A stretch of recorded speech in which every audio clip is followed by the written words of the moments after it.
All right, I'm here with Brittany, and Brittany and I met in a very unique way.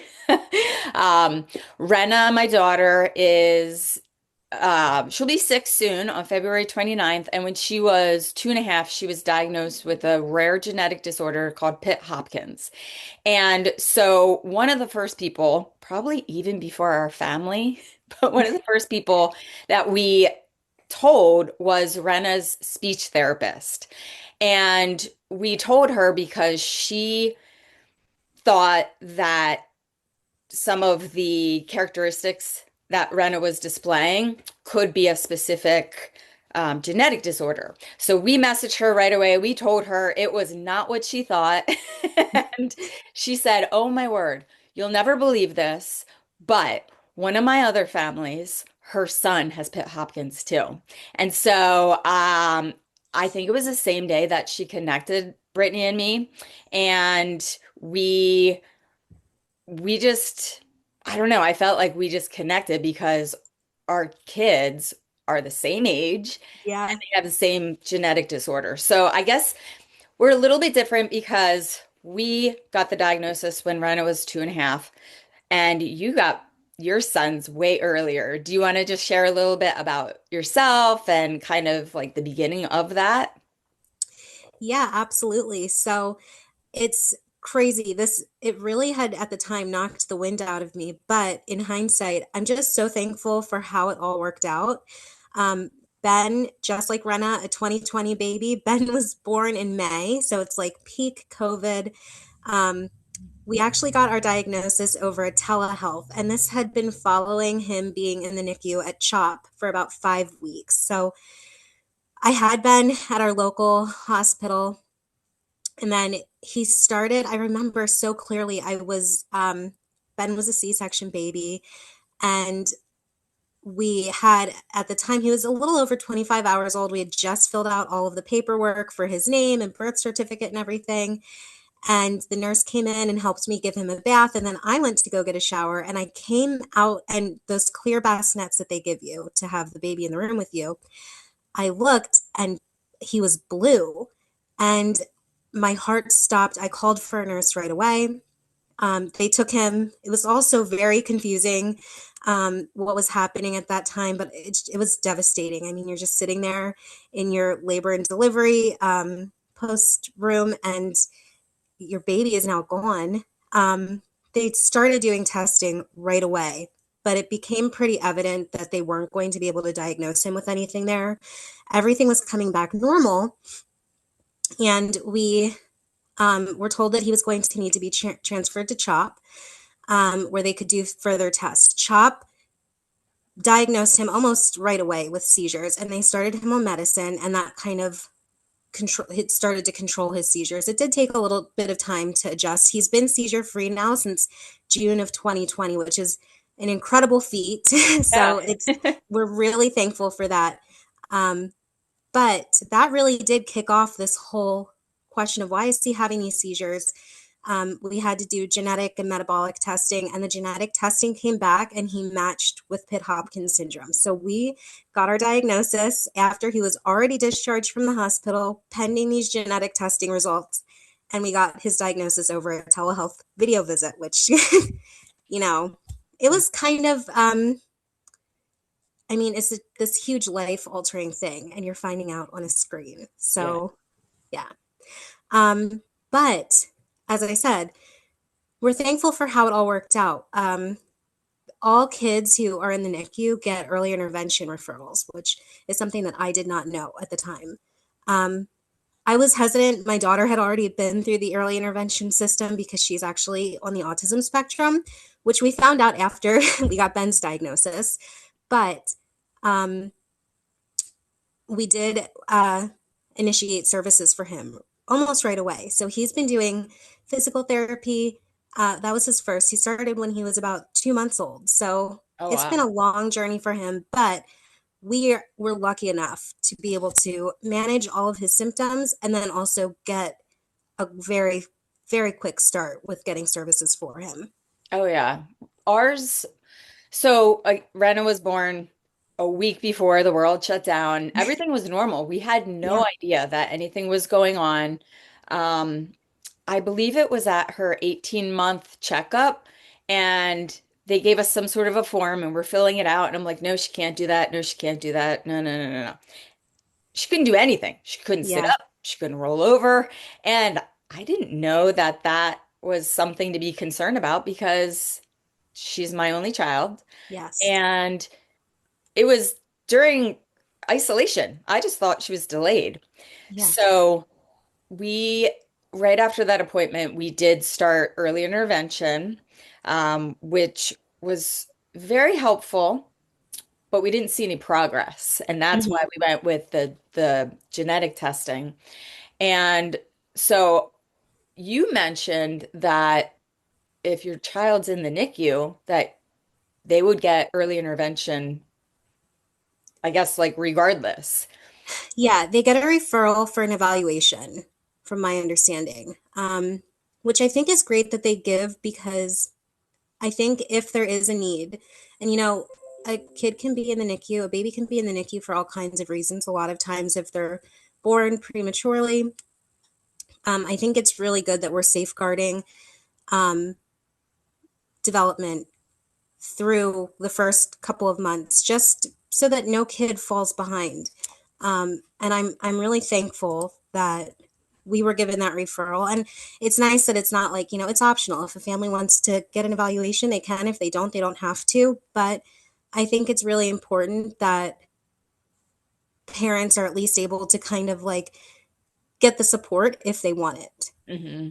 I And think it's always it's a hard thing. And as I said, I wasn't even sure if I was going to at first. I think that, especially right after having a baby, you kind of just want to settle in with your baby and build a new routine. So having, therapists come to your house every week, it's not an easy thing to do. But I think that the services, I mean, they changed our life. And that is really, I think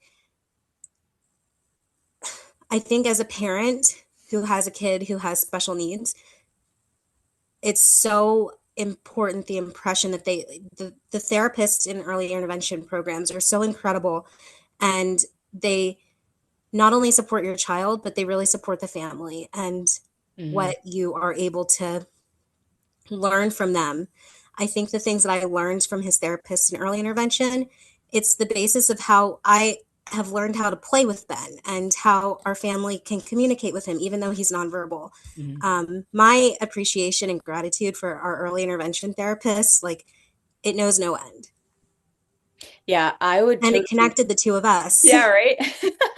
I would totally agree. And I think it's very interesting that I've connected with other moms who have been scared of the Mhm. fact that somebody said you should look at early intervention because in their head, that was there's something wrong with Yeah, my child, which might not be the case. Their child might just have some speech delays or might need extra help with physical therapy, you know? yeah, And one of the things that looking back, because now she's almost 6, but looking back when she was doing these early intervention therapies, like I said before, we weren't seeing progress. But just because we weren't seeing it doesn't mean that it wasn't kind of like building, building, building. yeah, And in the very beginning, I knew nothing about nonverbal communication. I really didn't. You know your yeah, child and you can see and tell certain things,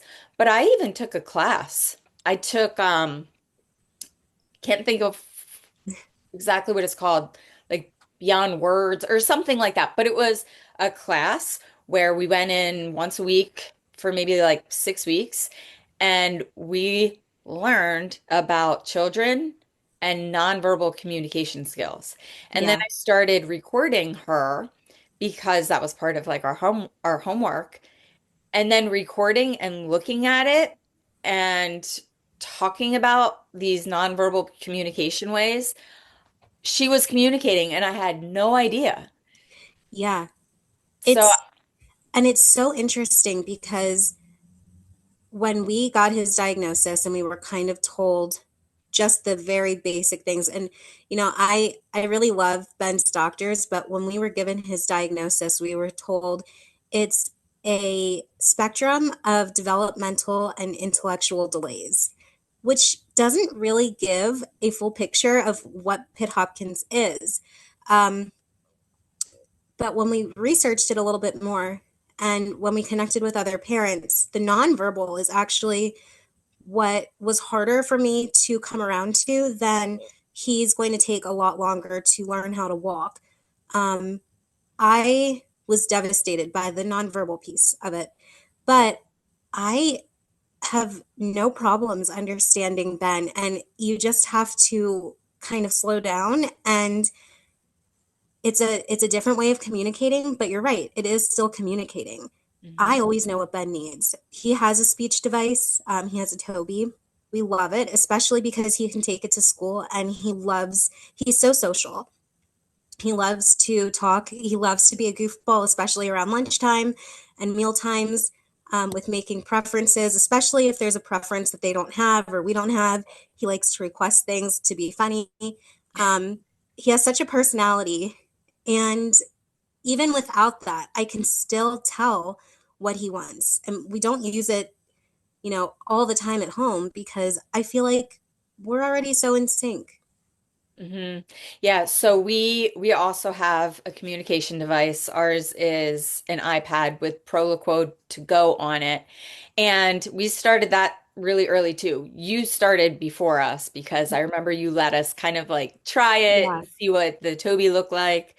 Um, and that's another thing where I don't see a ton of progress or it's very, very slow, but we still use it. We use that. We help her with signing, which is difficult because our Mhm. our kids, their The hands fine are always motor. going. Yeah. Um, we give choices all the time. And I don't know about you, but as you learn your child and start seeing these ways of communicating, for us, going into kindergarten was also huge. Hmm. I know our kids went at the same time, but she just like, oh my word, she just progressed in so many different areas. Now Renna does walk, and Hmm. Renna is starting to run. I love that for her. Crazy. I mean, now I can't let her out of my sight because she just fell off the couch the other day. She pulled up, stood there. I went over and crash on the ground. But Yeah. but I've seen so much progress and she's making verbal sounds now and she's mimicking things. I And remember his Ben's early intervention physical therapist told us that she would sometimes chat with speech therapists and they're like, okay, can you get this kid walking so that they can start talking? I mm, never realized that there is this kind of hierarchy of development. And, kids are looking it all really does build on each other. Once yeah. they get that gross motor piece, then they can start really refining some of the fine motor stuff, Oh yeah, like definitely. talking. Yep, that's what we saw too. Once Yeah. she could be mobile, then some of the other things started coming. But I think a lot of it is just this work Yeah. that us as parents and that our kids are doing that kind of like progresses and you can't see it. You can't always see it. And it No. can be discouraging because, your other friends' kids are walking at one, or Yeah. running and jumping, and our kids are in medical strollers, Yeah. rolling them around. They can't even stand at that age. So one of the other things, and I don't remember who had gotten the medical stroller first, and it doesn't Hmm. really matter, but I remember just it's hard to learn what you need and what's available. Like Yeah. you just don't know until you know, and then you wish you would have known earlier. Yeah. So I think our PT through early intervention had told us about strollers, Hmm. like medical strollers. And I feel like so much of it is just like learning about these things is just connecting with other families because you'll see somebody's in a stroller and you're like, oh, that would be so helpful because the stroller Renna had, she was like this, falling out of it. And it wasn't appropriate for her. She Yeah, needed more support to help her sit upright. And when she was in preschool, she needed that medical stroller to roll up on the van or the yeah. bus and strap down like a wheelchair. So I'm I, so glad you said that about community and connecting and sharing resources because that truly does. I mean, special needs parents are just built different and they're like, come on, let's be in a community together. It's so important if you have a child who has extra needs to have a community, and it makes you feel less lonely because as you said earlier, it is very different when your child is still unable to walk and maybe you have a bunch of friends who have similarly aged children and they're kind of taking off, and that's fantastic for them. But it can feel really isolating when you don't have anyone to relate to about the experience of parenting that you're going through. And um, I think that when you have a child who has extra needs, you're always in this forward thinking mindset.